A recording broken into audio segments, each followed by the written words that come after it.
Happy morning, children. So today we'll be seeing about this continuation of gametogenesis process, that is oogenesis, taking place in the female reproductive system. So, and also the sperm and ovum structures we'll see. So yesterday I shared the video description of this slide. Actually, this is an introduction to oogenesis I gave you.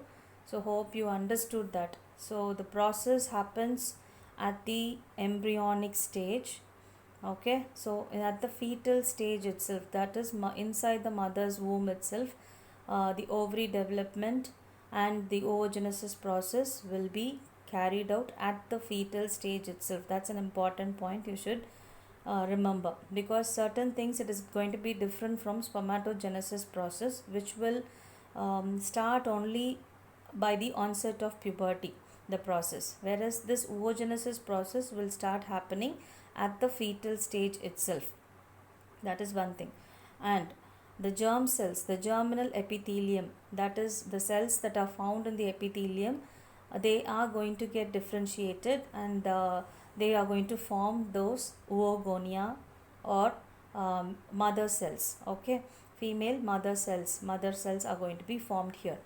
So these cells, oogonia, are going to be in millions in number. Both the ovaries put together, it's going to be around 2 to 2.5 millions of oogonia will be formed from the germinal epithelial cells. So this oogonia, this proliferation into so many numbers happens by mitotic division. Okay, so as we saw yesterday, 3 phases are there. The first phase is said to be multiplicative phase. The second phase is going to be growth phase, and the third phase is called as maturation phase or differentiation phase. Okay, so hope you remember all these sequence of happenings that's taking place at every stage. Okay, we'll just see the description of it. Oogenesis, the process of formation of haploid ovum from diploid oogonia cells in the ovary is called oogenesis. So haploid ovum from diploid oogonia is going to be formed. Okay, and it's going to happen in the ovary. So it begins, when does it begin? At embryonic development. That time itself it will begin. Okay, so the gamete, how are these initial stage cells are called? Oogonia, or else called as gamete mother cells, which is diploid, 2n condition. At birth, I told you many millions will be found in the fetal ovary. So what will that number be continuously present throughout the lifespan of a person? No, it will not. It will start degenerating from the time of birth. Okay, so that million cells will start degenerating till the onset of puberty. It is going to degenerate gradually, and by the onset of puberty the number will come to 60,000 to 80,000 oogonia only. Okay, so that's an important feature. And now after that, after the birth of the child, whether the number will increase? No, that will also not happen. So whatever that happens during the fetal stage is it's final.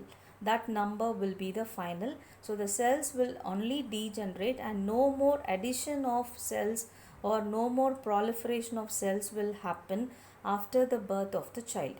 That is an important feature. Next, here the oogonia is getting transformed to primary oocyte, and this primary oocyte is an important state which will start the meiosis 1 process, that is by prophase 1. When it enters itself, the stage, that meiotic 1 process will be arrested. So it will stay as it is as primary oocyte.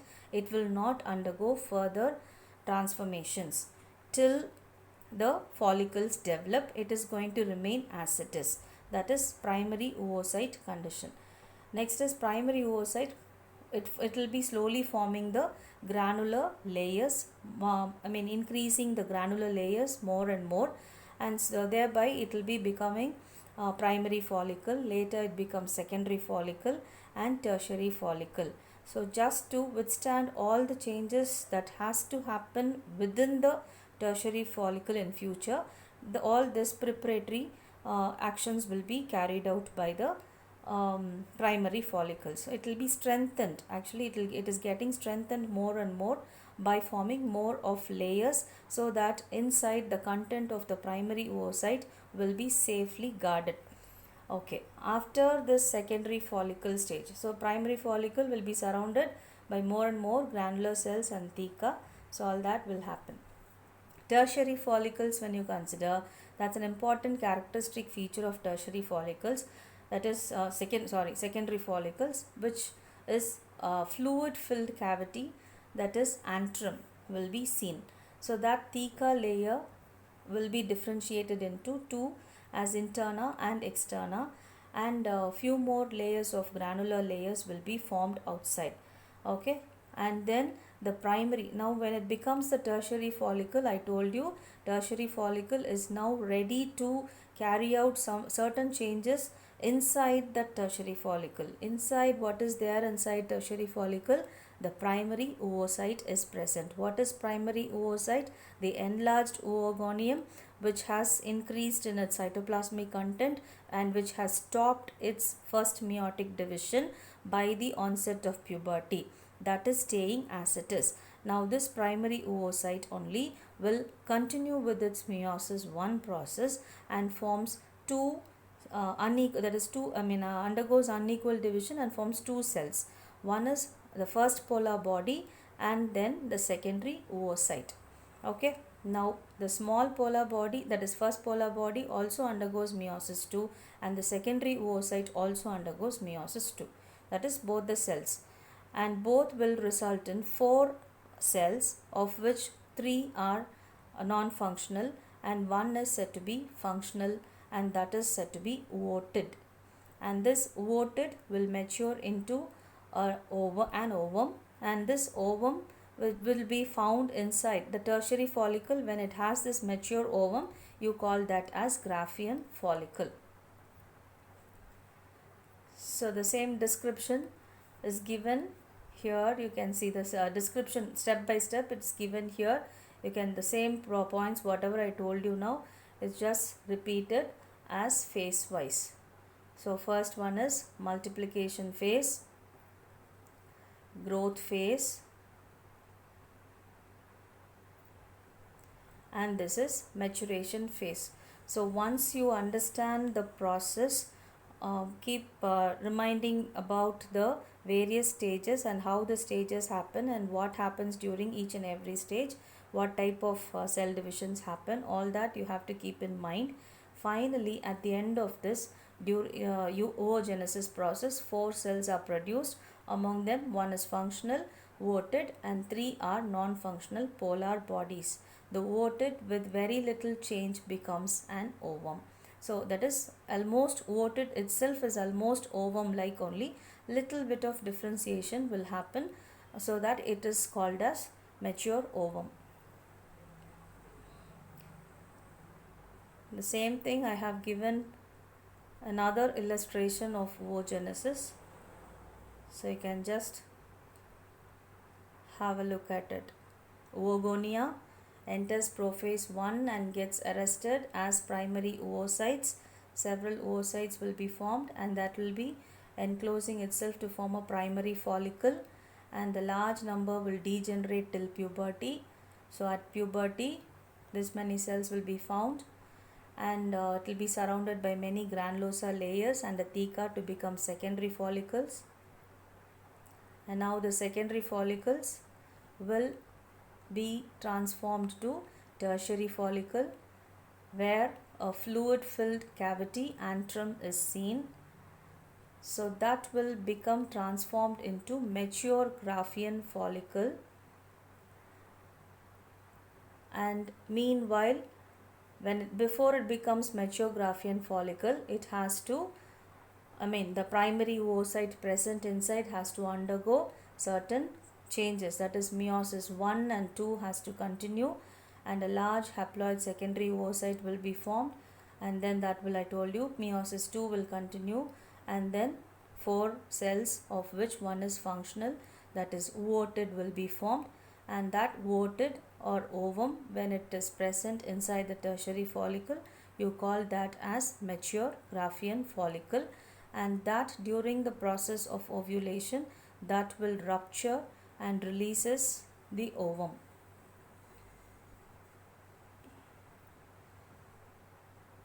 So the secondary oocyte, in the left down you can see the point, the secondary oocyte will be retaining. I told you that here a polar body and the primary oocyte will get unequally divided into the first polar body and secondary oocyte.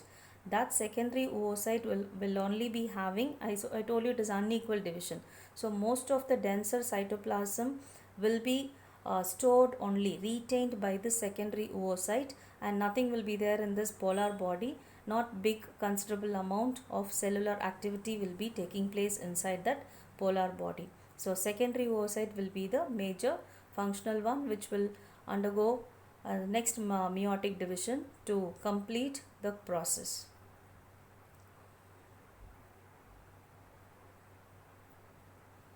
So this is the section of ovary where you can see the numbers. Just note on the numbers 1, 2, 3, 4 and 5. All these are different stages.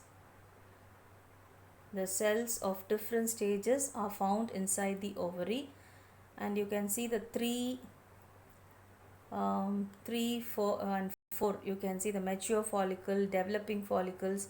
So developing follicles, the bigger one is found to have that cavity. You can see that antrum is the cavity, the characteristic feature of particularly secondary follicle and the tertiary follicle. That will only have that antrum or cavity. Okay, coelom we say. So that only have, that's a feature about the secondary follicle and the tertiary follicle.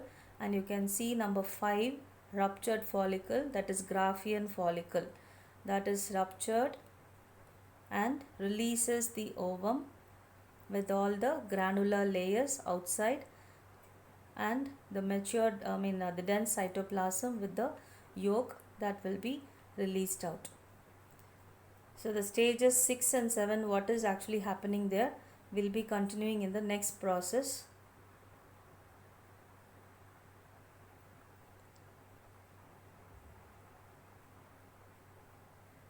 This is a comparison of both the processes, spermatogenesis and oogenesis, where you can see the 3 phases of oogenesis.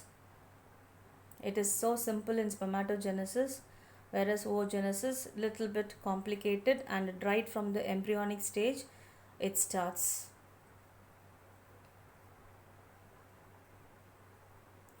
So we'll see the structure of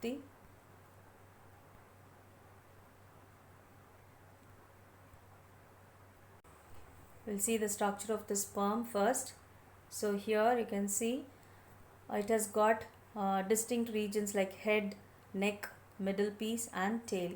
The head portion has got one more cap-like structure that you call it as acrosome, and the total body of the sperm will be covered by plasma membrane, and that acrosome will have certain enzymes to hydrolyze the vitelline membrane of the ovum in order to penetrate and fertilize the ovum. That will be having certain hydrolytic enzymes found inside this acrosome, and behind that you have the proper head portion. There the nucleus with the the haploid nucleus with the genetic material will be found, and below that the neck collar like portion, followed by the middle piece which has lots of mitochondria, which is going to be involved in lots of energy production, just for the tails to keep swimming, to have their motility.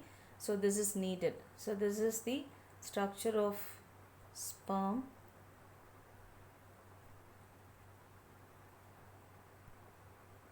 Structure of ovum.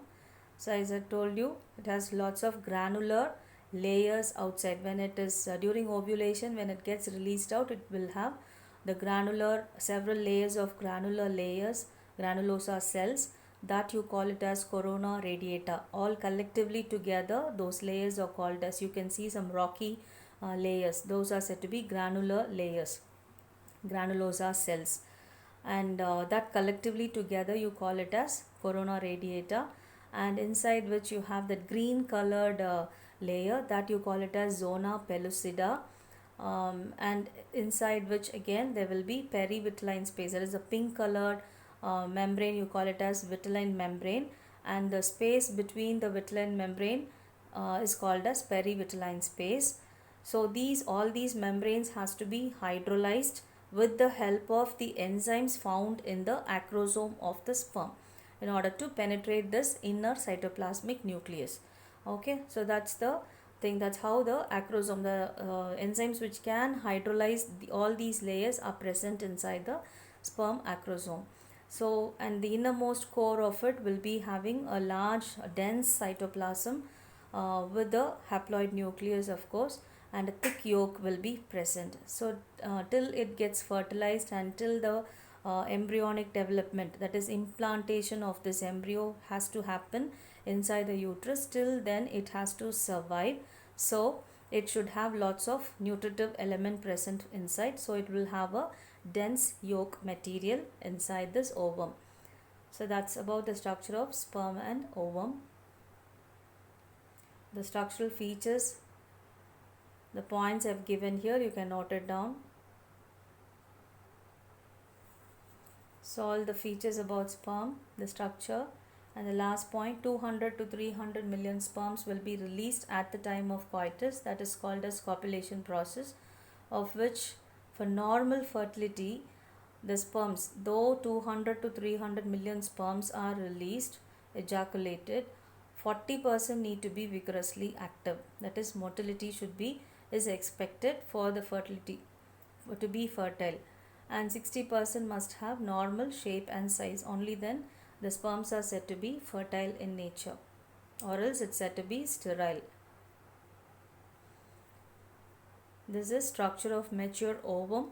So again the points are given about pellucida, zona pellucida, and corona radiata. Collectively granulosal layers are called as corona radiata, and inside which have that cytoplasm with a central nucleus and the lots of yolk material, because before till it gets implanted it need to have that enough of nourishment inside, so that will be found provided by the cytoplasm or the yolk material found inside. So hope you understood this topic. So please update all these notes in your classwork and keep it ready. We'll meet tomorrow. Thank you all children.